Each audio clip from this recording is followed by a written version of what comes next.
Welcome to Good Documentation Practices training, provided by Dietary Supplement Experts and presented by Andy Swenson. This training will provide a practical approach to understanding the why and how of good documentation practices. Before we get started, I'd like to take a minute and introduce myself. My name is Andy Swenson. I live in Carson City, Nevada, and currently work at Vitamin Research Products as their Executive Director of Quality.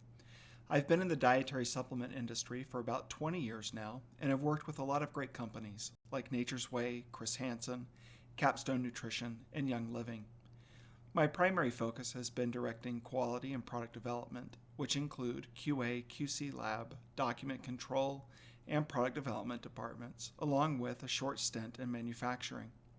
During my tenure, I've created, implemented, and maintained many systems which ensure compliance with the Part 111 regulations, increase the efficiency of departments, and reduce risk. Before we begin the training, let's understand what it addresses. When the training is complete, you should be able to answer these questions. Are good documentation practices required by Part 111 regulations, and does the FDA enforce them? What are good documentation practices?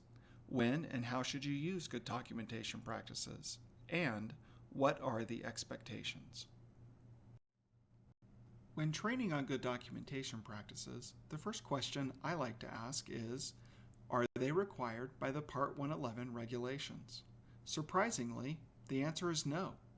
In fact, you can review the drug GMPs, the food GMPs, and the dietary supplement GMPs, and you will not find any mention of good documentation practices. This answer leads us to our next question. Are they enforceable by the FDA? Surprisingly, the answer is yes. The primary reasons are that good documentation practices ensure your documents are traceable, accurate, clear, and aren't falsified. Here are 3 companies who received warning letters because they didn't follow good documentation practices and their records were deemed inadequate because they weren't traceable or clear. Because good documentation practices impact your ability to meet the FDA's requirements to have adequate records, you should always understand and apply them. Let's begin with the what, when, and why of good documentation practices. Question 1. What are they? They're standards by which GMP documents and records are created, completed, and maintained. When should they be used? Whenever you record information on a GMP document. This leads us naturally to question 3. What is a GMP document? It's any uncontrolled or controlled information, forms, records, etc., which support Part 111 compliance. And lastly, why do we have good documentation practices? Well, obviously it's so you can falsify documents to make them look good when the FDA shows up, right? Wrong. We have good documentation practices so that we can provide a clear record of events as they transpired, correct errors, and prevent falsification. Who is responsible for using good documentation practices? I chose these pictures to illustrate what happens when someone says, "It's not my job." So, when you ask the question, who is responsible for good documentation practices, the answer is, quite simply, everyone. You and me, him and her, from the associate who makes the product to the president who leads the company, you are all responsible. Because any one of you may complete a GMP document, you must know the expectations. Now that you understand when to use good documentation practices, let's review some of the do's and don'ts. Please remember that because these are not in the regulations, there are no hard and fast rules, so requirements will vary from company to company. Ultimately, your quality group should decide and enforce the requirements, so please check with them to make sure you understand their expectations. With that in mind, you should always use blue or black ink. Record information legibly. Record your work at the time of performance. Initial and date your work. Deface labels intended for destruction. Record the date as month, day, and year, and record in the space provided.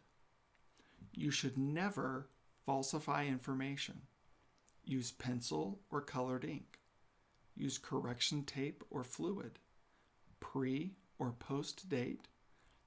Destroy a GMP document. Leave blank spaces, or record someone else's initials and dates.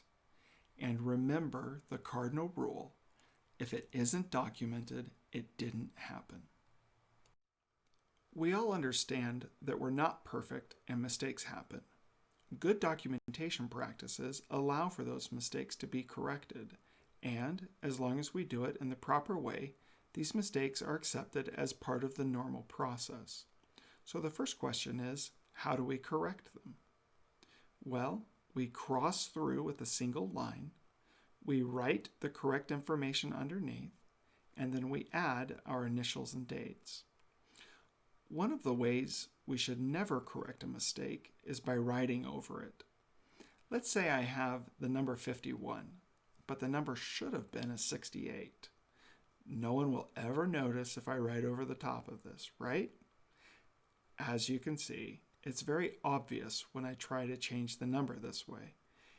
And when an FDA inspector reviews the paperwork and sees errors like this, it leads them to believe that you are hiding something. Lastly, we should never obliterate the error or scribble over it. The primary reason mistakes should be corrected this way is so that you can understand what the original information was. When investigations are performed, that information could be critical, and if things are obliterated, you can't follow the process or determine the root cause of the issue. What then is the expectation with paperwork? Nothing short of perfection. Mistakes are an inevitable part of paperwork. However, you can always be perfect when you correct them in the appropriate way. Let's review a real-world scenario where you would use good documentation practices. I've copied a simple blending discharge table, which could be found in any batch record. The tare, gross, and net weights are recorded in the table, with the total net weight being recorded at the bottom. Let's say that a mistake was caught on the gross weight of drum number 4, and you need to make a correction.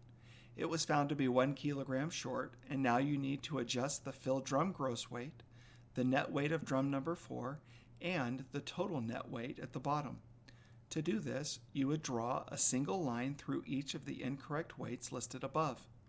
You would then add the correct information close to the actual error. In this case, I added it directly above the error. Then you would add your initials and date the correction was made. Remember, do not backdate. If you made the correction after the original date, that's all right. If you backdate, you ruin the traceability and accuracy of the records, and you falsify data. Also, when multiple corrections need to be made by the same person on the same page, sometimes it can look very cluttered. I recommend allowing people use a footnote, like this example. Write a number 1 and circle it. Then, at the bottom of the page, make the same circle with the number 1 and add your initials and date. This keeps your documents clean while ensuring traceability and accuracy. Let's take a minute to review what we learned from this training. Good documentation practices are not stated in the Part 111 regulations. However, the FDA can and will enforce them because if you don't use them, your documentation will not meet their standards. Good documentation practices ensure that your records are traceable, accurate, clear, and are not falsified. If your documents and records lack these qualities, the FDA will take action. Remember to correct mistakes properly. Draw a single line through, write the correct information, and record your initials and the date on which the correction was made. Never enter the initials of someone else. Obliterate information, post or predate, use correction fluid, and/or falsify information. Lastly, because the dues are company specific, you should talk with your quality department. They should have a procedure which outlines their expectations. This concludes the Good Documentation Practices training. Thank you for your participation. If you would like additional information or guidance regarding this training or other services, please contact us. Have a nice day.